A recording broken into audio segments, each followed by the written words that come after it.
everyone, in today's video, I'm going to show you how to fix laptop not charging battery with USB-C.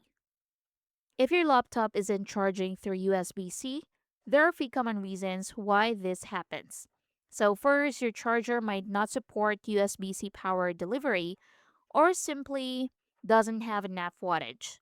Most laptops require at least 45 to 65 watts, and many standard phone chargers just won't meet that requirement. Second, the issue could be your cable. Not all USB C cables are designed for charging. Some are made only for data transfer or support very low power. So make sure you're using a cable that supports USB C power delivery. Third, you might be plugging into the wrong USB C port. Some USB C ports only support data or video output, not charging. So double check that you're using the correct port for charging. Fourth, your charger or cable could be faulty, so try using a different charger and cable to see if that solves the problem. Now, if none of those fixes work, you can try a few solutions on your Windows computer. So start by updating your system. So to do that, go to the search bar and type check for updates. Tap on open.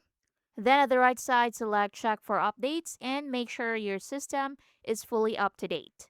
Next, what you can do is update your battery drivers. So go to the search bar and search for device manager. Open it and expand the battery section.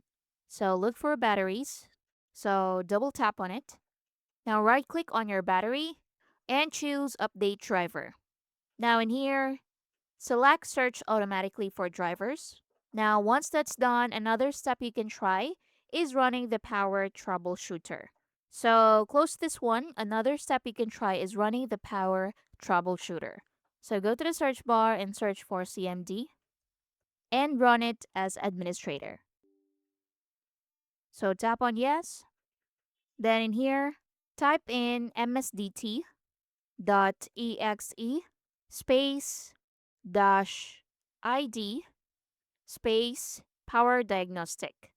Then tap on enter. Now this appears. So what you can do is to click on next and just let it scan for any issues. So if it finds something, it will attempt to fix it automatically. Now, if you've tried everything and it's still not working, your best option is to take your laptop to a professional repair shop so they can properly diagnose the issue. And that's basically it. Thanks for watching.